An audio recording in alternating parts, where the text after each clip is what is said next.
What's up, everybody? This is Matt from Morning Hookah here once again for the Morning Hookah Show. This is the show in the morning where we talk about hookah, and we like to do it in the morning, even though right now it's a little bit getting close to the afternoon. Scrambled a little bit trying to get a guest for today's episode because I'll be honest, I enjoy playing video games on the stream. I enjoy just kicking it, freestyle with y'all and talking about hookah and playing Fallout Guys and all that kind of stuff. But I would really rather have a guest to talk to about hookah. And I was trying to get a couple people lined up. Busy weekend for a lot of people. I found somebody who was I don't know how to put this lightly, but he went to an event in the evening. He was buried under a mass of people. He was almost unfound, and then he finally was able to rummage himself from the carnage. And he texted me in the morning and said, "Hey, you still want me to come on the show?" And I was like, "Yeah, that sounds like a great time." So without further ado, please help me in welcoming somebody who I think you're going to really enjoy with me. If you don't already know him, everyone in the chat, I'm pretty sure already knows who this wonderful person is. But this is, of course, Parm. Clouds, not Cloud, but Clouds in the Six here joining me today. We're going to go ahead and see if we've got his microphone working. It looks like his mic's going to be working, but it looks like your video froze once again. So at least we'll have your Gotta love it. voice. Gotta love it. Let's see. Does that fix it? It seems to have fixed it at the moment. We'll go ahead and run with it. But Parm, Clouds in the Six, how are you doing, my friend? What are you up to? I'm good, sir. I'm joining you for this show at 12 p.m. my time.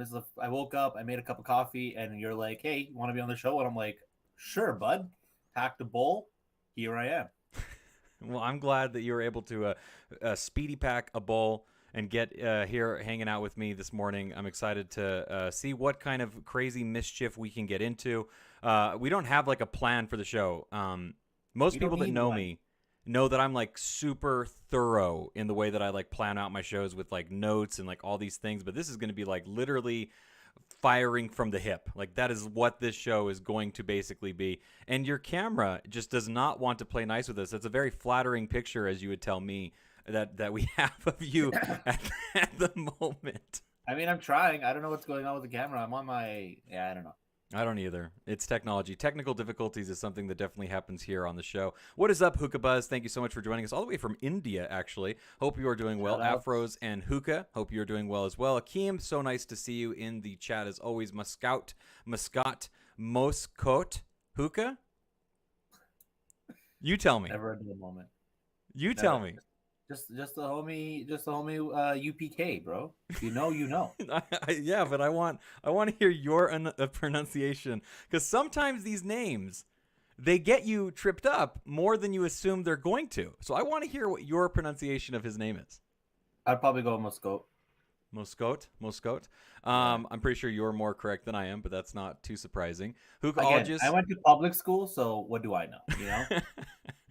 I went to public school too. That explains everything. MTG, the stack is here.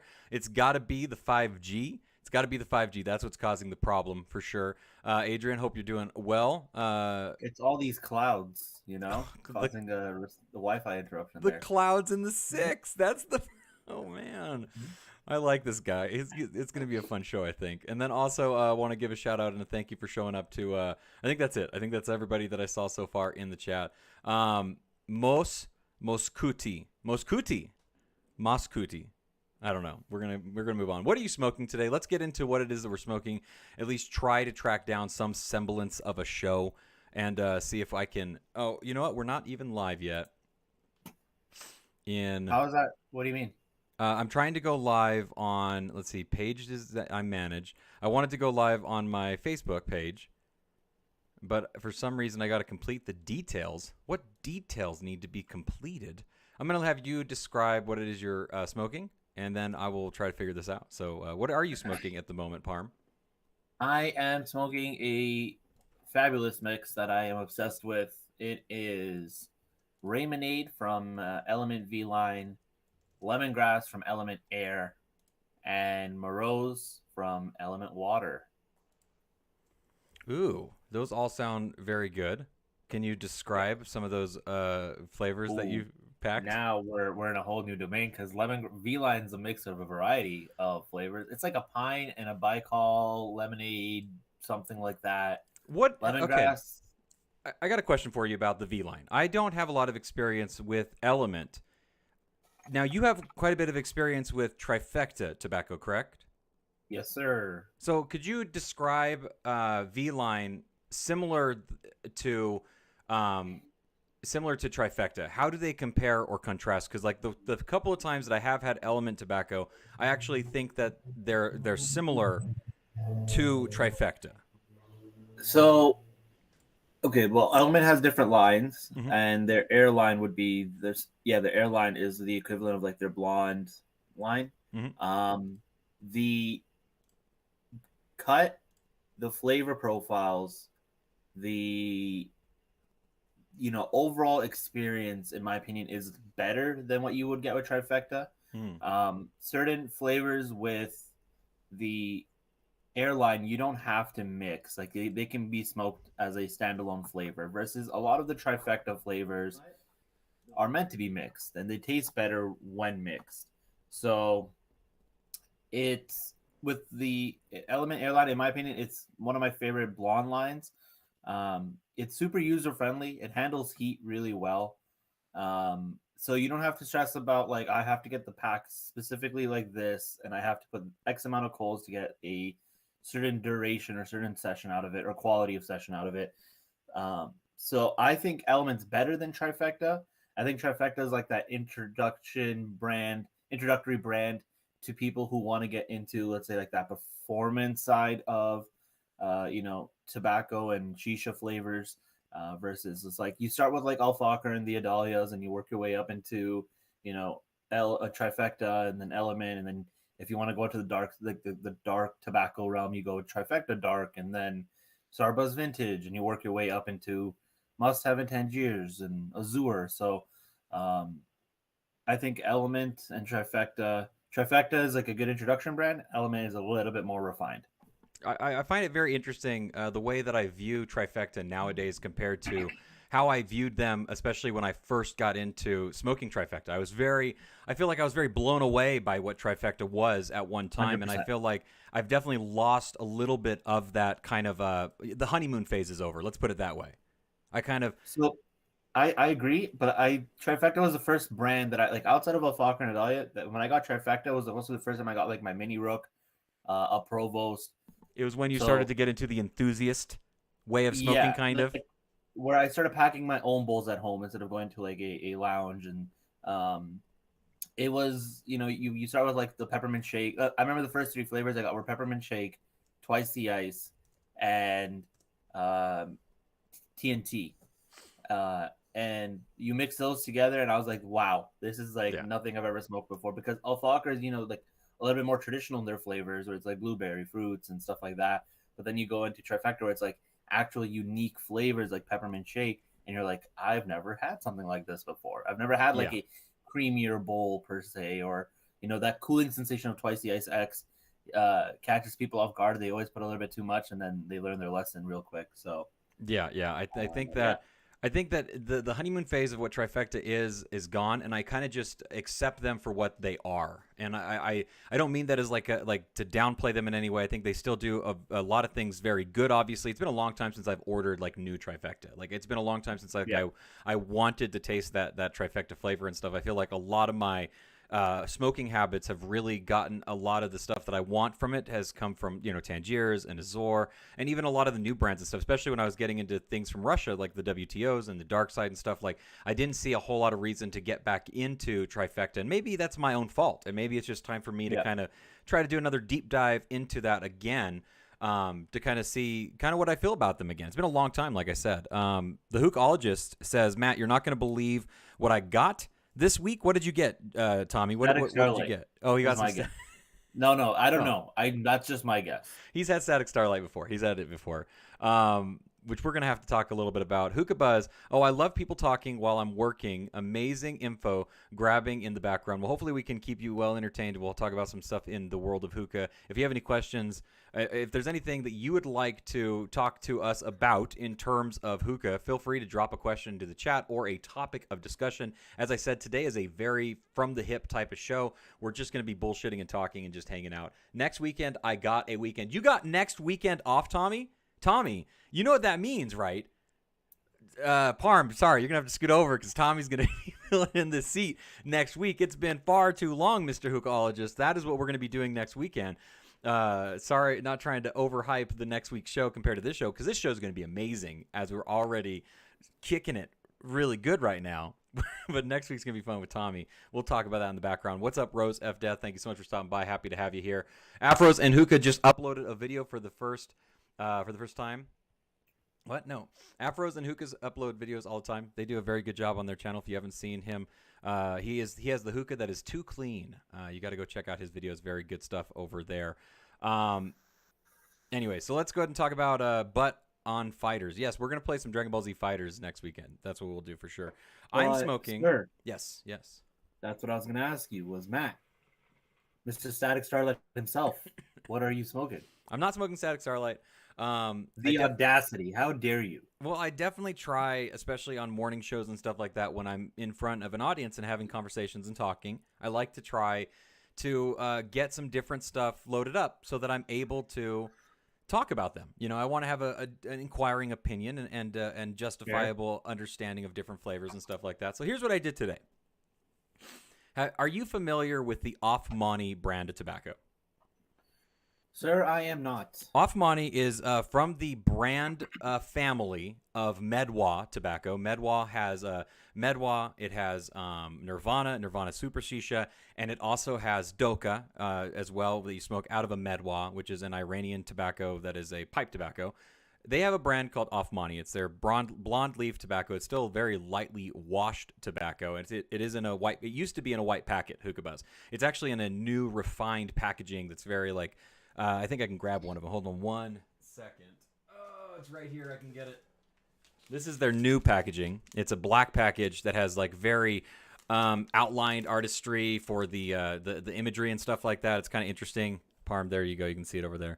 I have the stream and the chat open. Okay, good. This is their Star of Al Harmara, which is like a melon flavor. Or no, I don't see even melon. Anyways, pineapple's in there. You can see the pineapple there. I smoked one called Argent Spice. Argent Spice is a honey, spices, and kind of just like a mixture of different kind of flavor profiles. Honey, spices, that kind of thing. And then on top of that, I threw black tea from Azor on top of that, and Bermuda mint from Azor as well on top of that. So I did a little bit of a layer pack, which I don't often do layer packs. Whenever I do mixes and stuff, I usually do side by side or I mix it around. Very rarely do I do a layer pack. I decided to do a layer pack with this one because the Argent Spice is so strong. It can literally stain a hookah. It can stain a bowl if you let it, honestly. And I decided that I wanted to try something a little bit different with this. So I put the Argent Spice on the bottom of it so I can get the honey and the spices to come through while I'm also enjoying that black tea flavor on top with the Bermuda mint as well. So far, I've only taken a handful of puffs because I've been trying to run the stream and going through technical difficulties and stuff, but it seems to be smoking very nicely at the moment. So I'm going to fill you in a little bit later on throughout the session and let you know my opinions and my thoughts about it.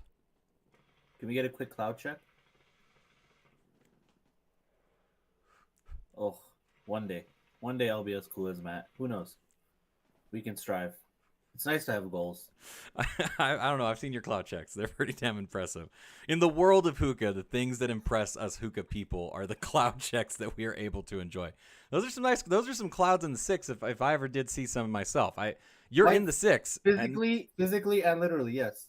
Yeah, you are producing clouds while you are in the six. So let's hear a little bit about you, if you don't mind. If you don't mind regaling us. I know you hate to talk about yourself. I know that in a room full of people, I actually don't like talking about myself, but okay, let's see if I can give us your hookah story, if you don't mind. First hookah story. Actually, you know what? I have a way I'm gonna I have a story that comes to mind for this. It was so I think 2015 or 2013 to 2015, hookah's blowing up here in Ontario, Canada. Everybody's in universities and they're going That's to right. You're like from local hookah Canada, if in lounges, case anyone didn't get the reference of clouds in the specifically sits. Ontario. Okay. But yeah, so 2013, 2015, hookah's blowing up. All my friends from university, they're all going to local lounges. And at that time, I knew of hookah, but I never smoked it. And I would even join my friends at these lounges, but I still wouldn't smoke. It wasn't my cup of tea. I would always end up getting food or something and just hanging out. You go to a lounge, you play some board games, some cards, hang out. And one day I was hanging out with one of my buddies, and it was just me and him. And we had our laptops there because they had Wi-Fi, so we'd go there like 5 o'clock, no one's there, and start working. And he was sitting across me, he was smoking his hookah, and I was like, you know what, man, I want to try it. His jaw dropped. He's like, "What? You've been coming to lounges for like years, and this is the first time you want to smoke a hookah?" I'm like, "Yeah." It was a Fokker lemon mint, and he passes it to me. I smoke it, and I'm like, "Well, dang, here we go. This is it, ladies and gentlemen." For a few years after that, I never bought a hookah. I never got into hookah. I would only smoke it at lounges. Now, that being said, I was at this lounge with my friend almost every day for 6 months. So I got really comfortable with it. And then the pandemic happened, and I bought my first hookah, and I still didn't know how to pack a bowl. Arguably, I still don't know how to pack a bowl, but we started smoking, and from there, I made the Clouds in the Six Instagram page, and it's been downhill ever since. I am now in debt, so here we are. Now you only have a handful of hookahs, though, correct? You're not exactly like Yes, you're not like Paul, good friend of the no, show from Hookah University. He he's has on a about different like level. 70 hookahs. You only have a Yeah. handful of them, but you do enjoy the hookahs that you have. What are the hookahs that you have been able to try and enjoy? And is there a hookah that is shining in your eye that you're wanting to try to obtain one day? So I've owned only four hookahs. I've tried numerous amounts of hookahs. I've been fortunate enough to have friends that are like Paul that have a huge collection, or a variety of friends that will buy the latest and greatest. So I've had the first hookah I ever bought was the Shisha Bucks. After that was the Union Sleek, and then the Hoob Sub Atom, which, if anybody knows me, knows that the Sub Atom is my all-time favorite hookah, to the point where I want to buy a second one. Tell me someone who loves a hookah so much that they're willing to buy two of the same one. You You are the know? sub atom guy. Like when I think of the Yeah. word sub atom, you're the first person that comes to mind every single time. Branding, baby. Uh, so I yeah, the Sub Atom, and then I had a viral one for a little bit. Actually, I had the viral one before I got the Sub Atom, and then I got a viral Penta. Um, but the one that I use daily is my Sub Atom. And then your question was, what's something that like stands out to me? There's a bunch. There's like, you have like the simulations, you have the the Aeon Lounge 4, and the Fibonacci. Well, like brand wise, Aeon's killing it, Hoob's killing it. Simulation keeps pumping out new models every week. So with God knows how many accessories, you have the Moe's Breeze, or the Moe's brand. They're killing it as well. So to me, there's not any one hookah that stands out. It's been just like there's these classes, and like there's a hookah for every setting and every environment. That just kind of makes sense. And there's some that are made for everyone's preference. So The Breeze, it, I think, look fantastic. I really enjoy the look of the Breeze. I think they look really, really nice. I also am a big fan of the Aeon hookahs as well. I think they look very stunning. They're in a class all of their own. It's been interesting throughout the years to see kind of the changes in the way that hookahs, they're all very simple machines at the end of the day, but the way that they're able to differentiate themselves and to stand out. Now, I don't mean to call you out on the spot, but I do want to hear your opinion, because a pretty mainstream hookah that's very popular is Regal hookahs, and you have kind of an opinion of Regal hookahs that we've talked about before, and I'd like to hear what your thoughts are on Regal hookahs, why it is that it is something that you either do or are not trying to obtain at the moment. there's so for me, I'm not a fan of traditional hookahs. I respect them. I understand why people enjoy them. I like modern open draw style hookahs, stainless steel, low maintenance type of hookahs. So if we use Regal as an example, I know the quality behind it's there. They're handmade. They have that little bit of restriction that people really enjoy. Um, for me, I haven't smoked out of a Regal, but I've been around them. I've seen some in person. Um, it nothing about it, or for that at that price range, you're paying for that craftsmanship. And if you know exactly the draw that you're looking for, and a Regal provides that, you can justify the price tag that might come with it, especially if you're planning on using it as a daily driver. For me, there's a variety of hookahs where they cater a little bit more to my style and my preference that I would rather pay for, but that's just me. And I totally agree with that. I think that that's a really good way to look at the hookah that you're interested in picking up for yourself. Obviously, it's never good to clout chase. You know, I would never ever tell anybody to look at to get something because they think it's going to make them have a better session, or if it's going to make them, you know, smoke more influential, or I don't even know what the right terminology would be. You don't need to smoke the latest and greatest to enjoy your sessions. Exactly. And I think that it's very important to find a hookah that speaks to you. And the one that you like is the one that you're going to most enjoy. And that's how it felt for a long time about Regals for me, too. It wasn't until this past year that when I got my Regal at Hookah Expo in the USA, where I found the Regal that just spoke to me, and it said, this is the Regal that I want to be the owner of because it is so unique and so different, and it's something that stands out for me personally. It is the most expensive individual piece of hookah that I have ever purchased, bar none. I mean, absolutely. And I look at it, and it's the crowning jewel of my collection. I don't smoke it every day. I don't even smoke it that often, honestly, because I'm worried, because I'm accident prone, Clouds. Yeah. I am very accident. I have broken rare, expensive, beautiful, one of a kind things. I have broken relics rings. I have broken onyx bowls that are early editions. I am not a safe person, okay? And because of that reason, I have to be very careful, and I treat this thing like a baby, and I don't want to cause any harm to it. So I'm very careful with it. But with all that you said, I got this Regal because of that reason. I have smoked out of Regals for a very long time. I'm a fan of their draw, the way that they smoke and stuff like that. But it is something that I didn't want to get just because I know that they're a popular hookah. I didn't want to get them just purely for the fact that if I use this hookah, I'm going to have a better session or something like that. I got it because I wanted it. And I think that something you said on, so you spoke to there was that, it's something that you knew, we've heard about Regal, especially in North America. It's very popular. They've been around for a very, very long time. And credit to George, where, he's made some really stunning pieces and really unique looking pieces.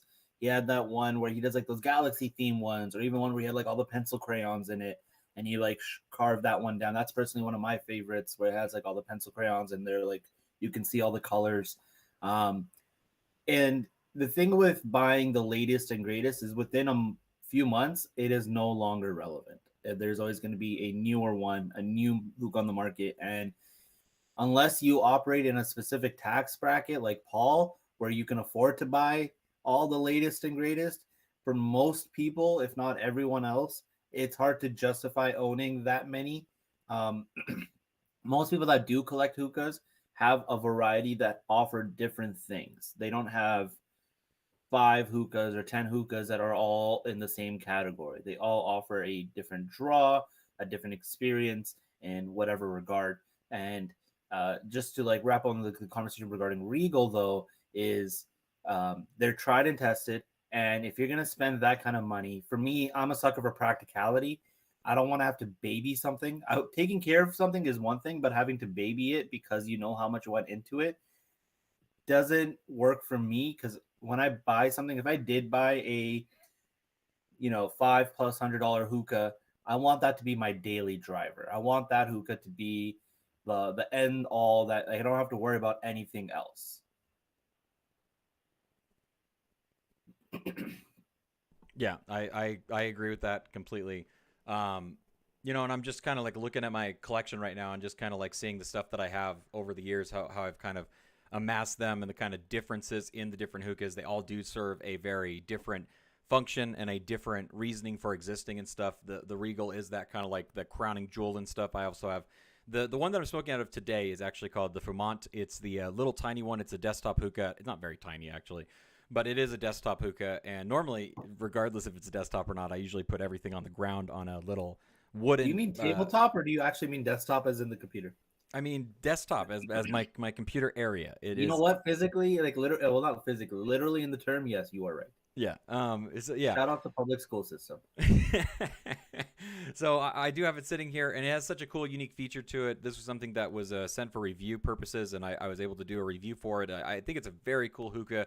I know that there's a couple other ones on the market that also do the purge, where it goes through the stem and stuff like that as well. But it really does stand out, and it really offers a really good smoking experience with it as well. We had somebody in the chat, Hookah Buzz, said that we need Parm to talk about mason bowls. I'm not 100% sure what he's referring to in that regard. I don't know if there's something specific about that, but is there No, something it's just about mason bowls? a conversation we had where obviously in India it's a lot harder to get the North American products, one from a cost perspective of shipping and price. And Hookah Buzz, to my knowledge, is one of the first people in India to get a original mason bowl or two mason bowls. I believe he has the Helix and a gravel. If I could be wrong, but I'm pretty sure he has those two.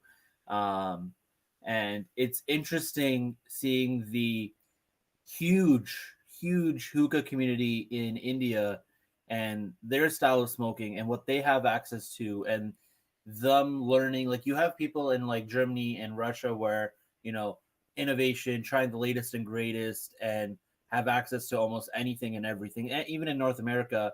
And then you have places like India that have such a huge enthusiast following, and what they have access to, and seeing them get access to, you know, from you smoking that very old school traditional way to like now having HMDs and pack methods and densities, and understanding the little science behind, or the nuances of packing a bowl and enjoying those sessions.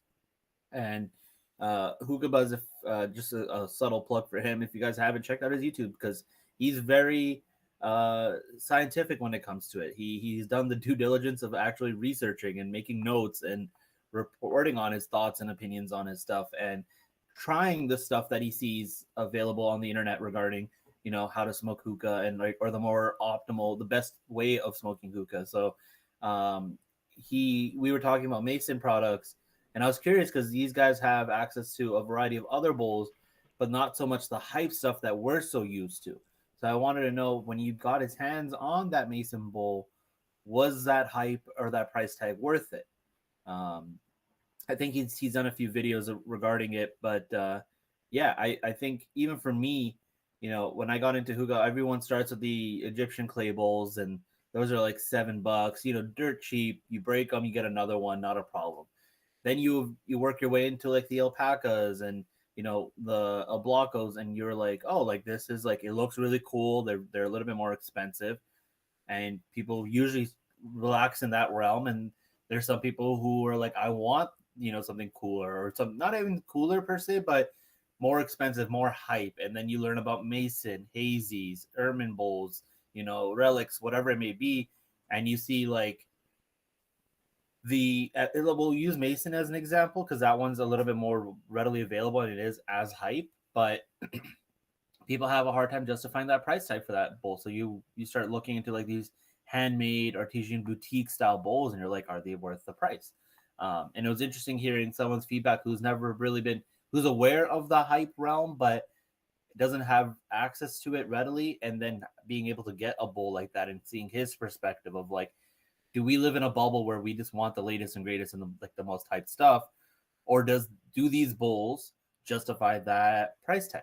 Yeah, it's so interesting, especially when it comes to mason bowls, because they for many years were so boutique, so very boutique. There's long periods of time where like there was maybe 100 total, like around the entire world and stuff like that. Obviously, that number has grown by leaps and bounds over the years and stuff like that. But they are still very boutique, but they've definitely kind of graduated in that next level of things. I think there's still a lot of hype that surrounds mason bowls. It's much easier to get a mason bowl in comparison to what it used to be, but it is by no means a standard bowl the same way that we look at things like an alpaca bowl, or we look at a Hookah John bowl, or so many other ones that are out there in the wild and stuff like that. So it is really interesting the way that the classifications work within bowls, especially for something like mason. I'm a big believer in Mason Bowls. I do really like their products. I think that their clay work is wonderful. They hold heat so very well and stuff. But like they're not going to give you the same thing that we were talking about hookah a little bit earlier and stuff. The hookah is not going to give you that session that's so much better than something else if you're enjoying the hookah that you have currently. Like enjoy the products that you currently have because that's going to give you your good sessions. But a Mason Bowl does have that ability to give you something more than what you have if what you're used to is something like purely like a clay regular clay Egyptian bowl. Like there is a jump or a bonus step up there in my opinion, not into this like stratosphere or difference, but like their clay is very good quality, so it does hold heat very well and stuff. So I think that does have something to say about it. And like Parm was saying, when it comes to Hookah Buzz's channel, if you have not checked it out, you have to. He posts videos so regularly on so many different topics, so many different things that happen in it. My favorite videos of his are the ones where he starts out at the beginning. He's like, hey, I'm just here to give you a quick video. And then a half hour later, he's like, all right, that's all I got. It's like, yeah, okay, totally. A really quick video that we just sat through 30 minutes of watching. But it was a great video, so it doesn't matter. Obviously, it's just a funny quirk that I enjoy about his videos, is he always says at the very beginning, I'm just going to do a quick video. Half hour later, it's finally over. It's kind of like when Matt reposts like a review from like 2010, and he's like, "Hey guys, go check out this thing," and it's like him using like quick lights on a gas station pipe, and you're like, "Oh, okay, cool." Throwback Thursday, you gotta have those throwbacks every once in a while. There's actually one thing I wanted to add to the whole Mason thing was that, and hookah, something I've learned, when I started getting into hookah and buying it, was that you don't need to buy the most expensive products to get the best sessions, or the most hyped products to get the best session. The thing about hookah, and the beautiful thing about hookah, is that it is catered to. There's something for everyone in every price range and every preference. All you have to do is the due diligence of some basic research, and once you do that, again, there's no guarantee. You have to experiment. The biggest thing about hookah, whether it be brands, pack methods, styles of hookahs, the shisha, whatever it may be, you have to experiment. And by experimenting, you'll one day hit that perfect point where you're like, oh my god, I had like a 2 hour plus session. It required minimal effort. I really enjoyed it. And you'll be like, this is great. How do I replicate that? How do I carry that over to other brands and other products? And with Mason or Alpaca or Regals or Simulations, whatever it may be, there's something out there for everyone. You don't need to buy the latest and greatest to guarantee yourself a good session. And in fact, if you buy the latest and greatest, you're not guaranteed the greatest session. 100%. I do think that there's actually a lot of thanks to the European market for that change that so like for a long time in hookah, there was only two tiers. There was gas station hookahs and then like KM hookahs for a very, very long time. I'm talking like early 2000s and stuff, obviously. And then like we got into these like super expensive hookahs, and then you had that KM and stuff like that, which was just very simple in the way that it worked. And then you still had those gas station hookahs, but you never really had that really nice mid-tier range. But then when the European market really started to blossom, when the Russian market, the German market, and all these other markets really started to blossom out, then we started seeing these beautiful pieces of $100, $150, very obtainable price points for a lot of very nice hookahs, where you didn't really used to get that. You could still spend like hundreds of dollars on a crappy gas station AK-47 hookah that was going to rust out in a couple of months. But like we don't see that nowadays. It's really nice that we can get hookahs that are $100, $150 that are stainless steel that are going to last you for a very long time, and they're all very, very good quality and stuff, So it's nice to see that change that has happened over the years, because for a long time you didn't have that opportunity to get those kinds of pieces and stuff, and now it's so readily available and easy to obtain and stuff. It's very nice, especially with the online retail sites that are all very well stocked, especially nowadays. Like you used to only have one or two options to get anything that you wanted, and now honestly you can go to a lot of different sites and get a lot of different options, and they all range in very good, easy obtainable price points and stuff, which is very nice and stuff. Now what Mason bowls do you currently have? Do you have any Mason bowls currently? I only have two, two and then some. I have a gravel. I have a Helix V2.2. I know they're called like batch 2, whatever. I just like to call it a Helix V2.2. Those are the only two bowls I have. I had a Helix V2.1, but that broke. Yeah, I've that's it. That's all I honestly that's all I really need. Now, so do you not have like a large collection of bowls as well? What does that I kind of look have like for you? max maybe 5 to 6 bowls. Um, all serve a specific function, or they all cater to a different need. Um, Not to say they're not versatile, but I have I check and list them. I have a alpaca mini rook. I have a Ola Ade bowl. I have my gravel, my helix, my ascent bowl. I think that's it. Actually, I think though that's it. Wow, that really is only 5 bowls. I have a few more. I have 5 Mason bowls. I have Yeah, I have 5 10 10 bowls. Yeah, I have a few more bowls than that for sure. You don't have a hazy bowl at the moment. Is hazy bowls a bowl brand or type of bowl that intrigues you? Are you interested in it? What are your thoughts on things like a hazy bowl or even the 10 10 make bowls? What are your opinions of those? I think with hazy bowls, they're that one class above Mason where they're hype. The quality's there. Um, I know those who have smoked out of their hazies have no issues with them. They're stunning bowls.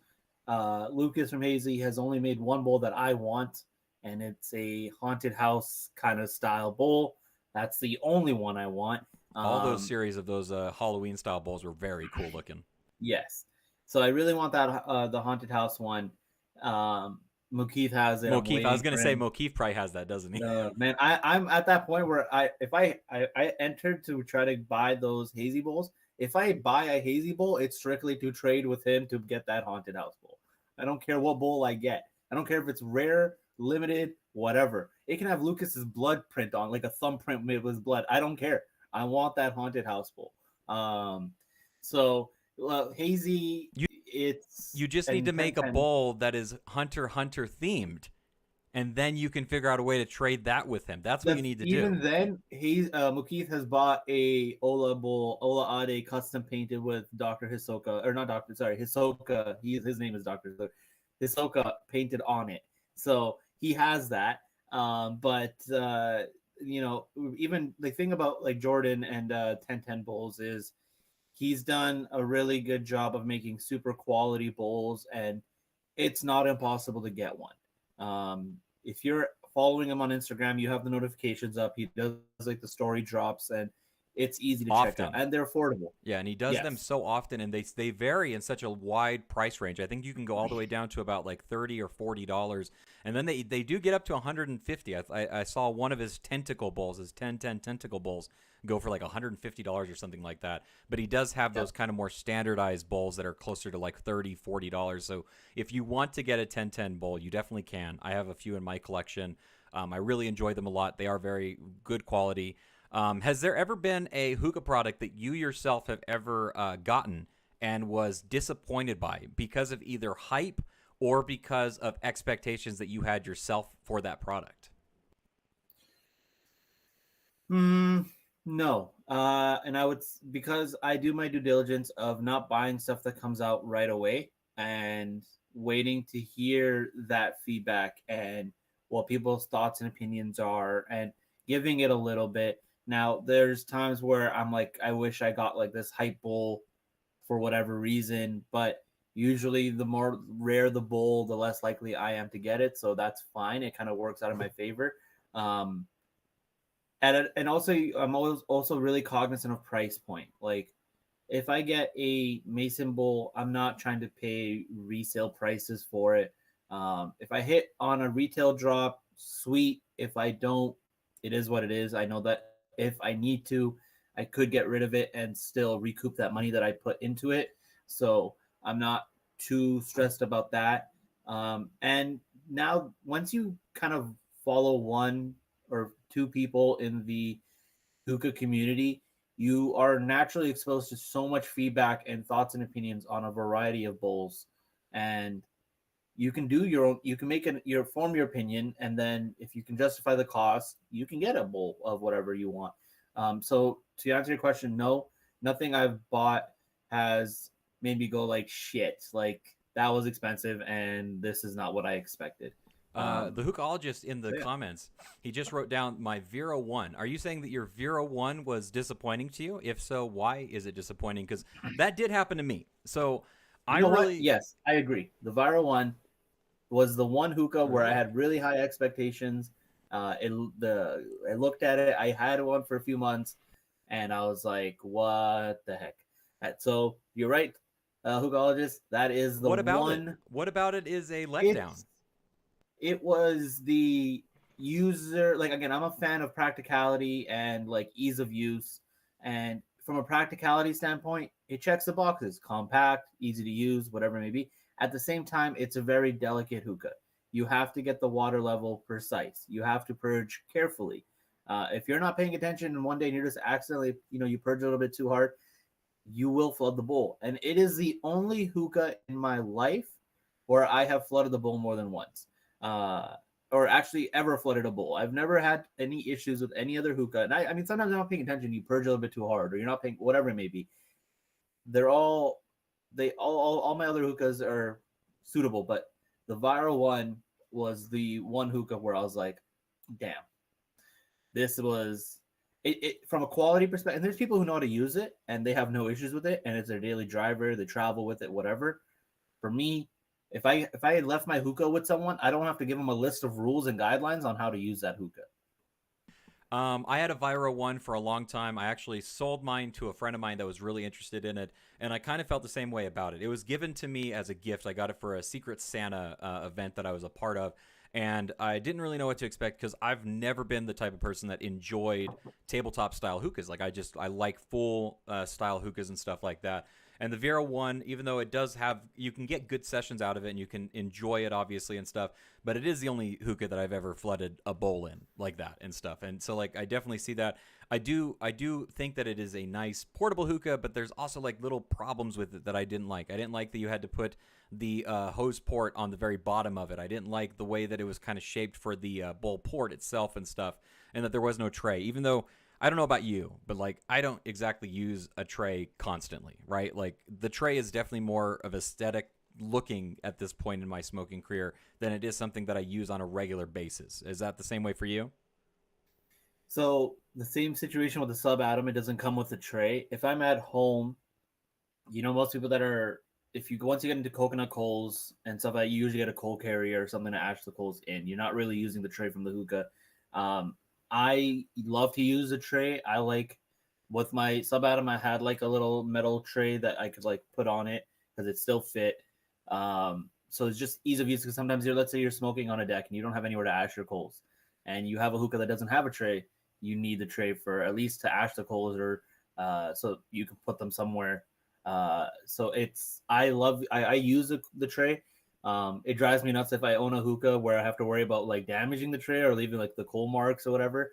And I'm like, well, now I've kind of ruined the aesthetic of this like perfectly looking hookah. Like I put in so much effort to clean it, but you can't. There's only so much you can do. Yeah, yeah. At that point, for sure. The Viro 1, because it was given to me as a gift, I didn't really have a lot of expectations, so I wouldn't really classify that for me personally as like a disappointment or anything, because it was given to me. So like when I got it and I understood it, then it was like, oh, this is what it is, right? The hookah that I did purchase myself and was quite a disappointment to me was my work bun hookah. So I really loved the work bun hookahs and the way that they look. They used to have these really beautiful ones that had like these clay pot vases that looked like a water jug or a water carrying canteen type thing. And I always thought they just looked so cool, and I really wanted one for the longest time. And I went to Hookah Expo 2, I think it was, and they didn't have any of the clay style work bun hookahs, but they did have this etched wooden one that has this like where you leave it out in the sunlight and it glows in the dark and stuff like that. And I thought it looked really cool. And I was like, I think I'm going to buy this hookah. I really enjoy the look of it. I like the vase that's on it. It's very cool looking.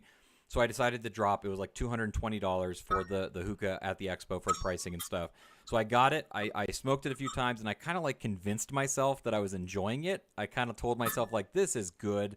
I like this. I have to enjoy this. I paid this much. I have to enjoy it. Yeah, and then I kept smoking it, and I kept using it for longer and longer, and then I noticed that like the what's it called? Where you screw it in. What are those things called? I can't think of the wording for it. the part that screws into the other part, the threads, The down threads, stem, the up stem, the heart. the threads on those parts.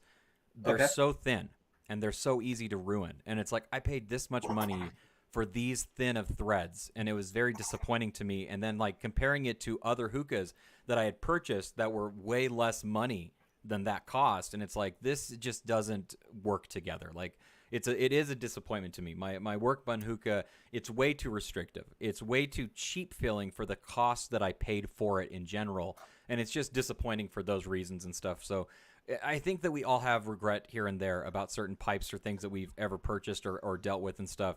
What about you, chat? Is there anything that you've ever gotten, Hookah Buzz, somebody who has maybe gotten things overseas because of the hype or things that they needed to try or experience, or you wanted to make a video about? Have you ever gotten something and thought like, this is not what I was hoping that it would actually be? Because I've been lucky enough that the times that I've tried Dark Side or WTO tobacco or Must Have tobacco, very few times have I been disappointed in the hype that I've received over brands of tobacco. It's definitely happened before in the past. I will say that there's been certain flavors from Must Have tobacco that I was not a fan of. Space Smoke Work Bun Bowls, worst ever. we could go on about Space Smoke for a little while, because that's a whole. I'd rather we did it. That's a whole nother conversation that we could have about Space Smoke. That's for sure. Work Bun Bowls. I've never had a Work Bun Bowl, but if their hookah quality is anything to go off of, I could imagine that would be a possibility. Afros and Hookah says double apple from AF. Aligned. I'm aligned. What? Hold on. What'd you say? What in the black licorice am I smoking? Wait, you don't like double apple either? No, I don't like double apple at all. I understand why others enjoy it, because it has that flavor profile that is super suitable to others. Every time the same friend that I used to go with, he would always smoke double apple, and I'd be like, hey, let me try it, right? Because I'd be like, all right, whatever, until my hookah comes, can I try some? So he would give it to me, and I would do one pull, and I'm like, you know what?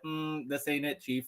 I don't want this. Here you go. I regret. Instant regret. I'm like, why am I smoking black licorice right now? Sorry, not a double apple fan either, says Rose F. Death. Here's the thing is, I feel like double apple is this traditional style of smoking that you get into in the beginning, especially if you started smoking early like I did. I started smoking in 2007, so like the options were very limited in comparison. Nowadays, we have such a wide variety of things that you can have your first smoke and your smoking cabinet look like and stuff. But I was never a huge double apple fan, and then the more I got matured into smoking, the more I enjoy double apple, especially in mixes. I mean, if you mix double apple and peach, that's important. In a mix, it's maybe, but it's just one of those things where it's like, I understand why others might enjoy it, not as a standalone. If you mix double apple from AF, two apple AF, and you mix peach from AF, I'm telling you right now, it is a cheat code. It is going to be one of the most enjoyable smokes you have ever had in your life. I guarantee it.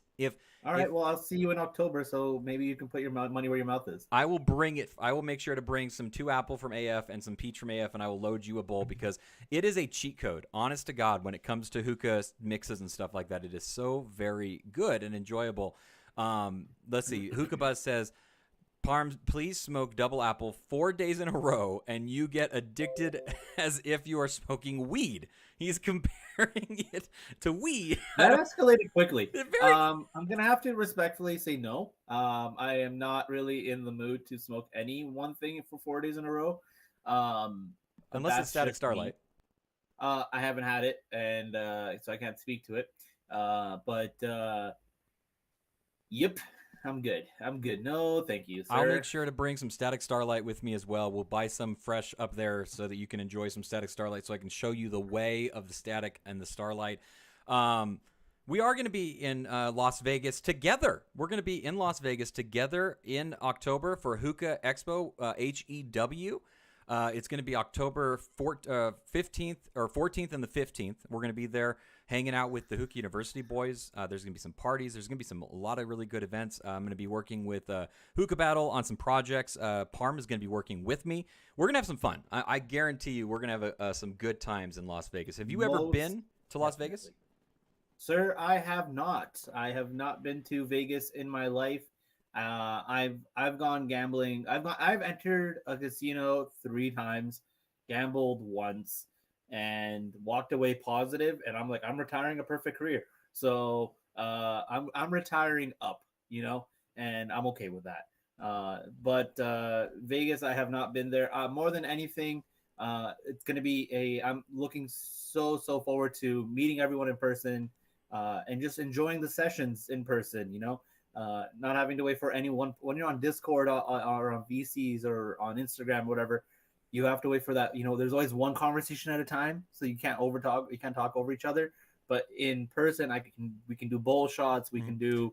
We'll be partying. We'll enjoy each other's company. Good people, good times, good hookah. Yes. So surrounded by enthusiasts, especially people who are veterans and newbies like me. I'm very fortunate. So thank you, Matt, for having me come out there with you.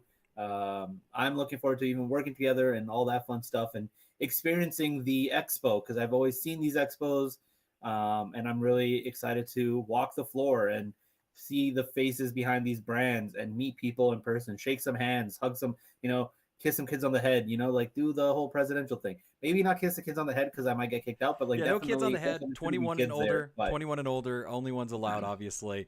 consent. All consent. Afros and Hookah says, I'm going to have to make the expo next year. I couldn't get the days off this October. That's too bad to hear. I hope that we will see you next year. They really are a lot of fun. Who knows? Maybe we'll see the expo travel a little bit in the coming years, and it won't only be in Las Vegas, and we'll see it hit another big city in the U.S. or something like that, because it would be nice to have the expo kind of move around. We've done Vegas 5 times now, and I love Vegas. Me personally, I'm a big Vegas person.